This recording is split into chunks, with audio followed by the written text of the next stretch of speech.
ಏನಕ್ಕೆ sir separate ಮಾಡ್ಬಿಟ್ಟಿದೀರಾ ನೀವು ಕರುಗಳನ್ನ ಅನ್ನೋದು ಒಂದು ಪ್ರಶ್ನೆ ಬರುತ್ತೆ. ಹಸು ಮತ್ತೆ ಕರು ನಾವೇನಾದ್ರು ಸಪರೇಟ್ ಮಾಡ್ಲಿಲ್ಲ ಅಂದ್ರೆ ಏನಾಗತ್ತಪ್ಪ ಅಂದ್ರೆ ಕರು ಏನಾಗುತ್ತೆ ಅಟ್ಯಾಚ್ಮೆಂಟ್ ಆಯ್ತಂದ್ರೆ ಅದು ಹಾಲು ಕರಿಬೇಕಾದ್ರೆ ಕರು ಇರಲೇಬೇಕು. ಒಂದು ಇಷ್ಟು ದೊಡ್ಡ ಡೈರಿಲಿ ನೀವು ಹಸು ಹಾಲು ಕೂಡಿಸಿ ಅದನ್ನ ಹಾಲು ಮತ್ತೆ ಕರ್ಕೋಬೇಕಂದ್ರೆ ಬಹಳ ಕಷ್ಟ.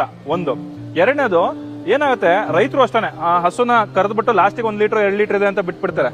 1 ಲೀಟರ್ ಇರ್ಬೋದು, ಅರ್ಧ ಲೀಟರ್ ಇರ್ಬೋದು ಅಂತ. ಎಷ್ಟೋ ಜನಕ್ಕೆ ಗೊತ್ತೇ ಇರೋದಿಲ್ಲ ಅದು ಎಷ್ಟು ಹಾಲು ಕೊಡೋ ಕೆಪಾಸಿಟಿ ಇದೆ. ಕೆಲವೊಂದ್ಸತಿ ಅದು ಇನ್ನೂ ಜಾಸ್ತಿ ಕೆಸಲಲ್ಲಿ ಹಾಲು ಇರ್ಬೋದು, ಗೊತ್ತಿಲ್ಲ. ಅಥವಾ ಕೆಲವೊಂದ್ಸತಿ ಅರ್ಧ ಲೀಟರ್ ಇರ್ಬೋದು, ಅದು ಕರುಗ್ ಸಾಲದಲ್ಲೇ ಇರ್ಬೋದು. ಸಾಲದಲ್ಲೇ ಇದ್ದಾಗ ಏನ್ ಮಾಡುತ್ತೆ, ಕರು ಕೆಚ್ಚಲನ್ನ ಕಚ್ಚೋದಕ್ಕೆ ಶುರು ಮಾಡುತ್ತೆ.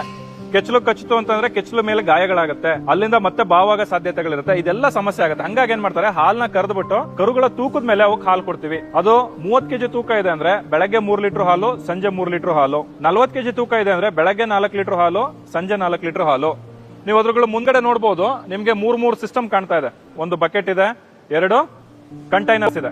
ಅದರಲ್ಲಿ ಒಂದರಲ್ಲಿ ಹಾಲು ಕೊಡ್ತೀವಿ, ಇನ್ನೊಂದ್ರಲ್ಲಿ ನೀರ್ ಕೊಡ್ತೀವಿ. ಸುಮಾರು ಜನಕ್ಕೆ ಡೌಟ್ ಆಗ್ಬೋದು, ಹಳ್ಳಿ ಕಡೆ ನೀವು ನೋಡಿದ್ರೆ ಕರುಗೆ 3 ತಿಂಗಳು ಅಥವಾ 6 ತಿಂಗಳು ವಯಸ್ಸಾಗೋವರೆಗೂ ಅದಕ್ಕೆ ನೀರೇ ಕೊಡಲ್ಲ. ಕರೆಕ್ಟಾ? ನೀರೇ ಕೊಟ್ಟಿಲ್ಲ ಅಂದ್ರೆ ಏನಾಗುತ್ತೆ, ಕೈಕಾಲ್ ಸಣ್ಣ ಹೊಟ್ಟೆ ಡುಮ್ಮಣ್ಣ ಅನ್ನೋ ಕರುಗಳು ಬರ್ತವೆ. ನೀವು ನೋಡಿದ್ರೆ ಮೆಜಾರಿಟಿ ಹಂಗೆ. ಬಟ್ ಇಲ್ಲಿ ನೀವು ಆತರ ಕರುಗಳನ್ನ ನೋಡಕ್ಕಾಗಲ್ಲ. ಯಾಕಂದ್ರೆ ನಾವು ವಾಟರ್ ರೆಸ್ಟ್ರಿಕ್ಷನ್ಸ್ ಮಾಡಲ್ಲ. ವಾಟರ್ ಡೇ 3rd ಇಂದಾನೆ, 3ನೇ ದಿನ ಹುಟ್ಟಿದ 3ನೇ ದಿನದಿಂದಾನೆ ಅದಕ್ಕೆ ನೀರು ಸಫಿಶಿಯಂಟ್ ಆಗಿ ಕೊಡ್ತಾ ಇರ್ತೀವಿ. ಆದ್ರೆ ಶುದ್ಧ ನೀರನ್ನ ಕೊಡಬೇಕು.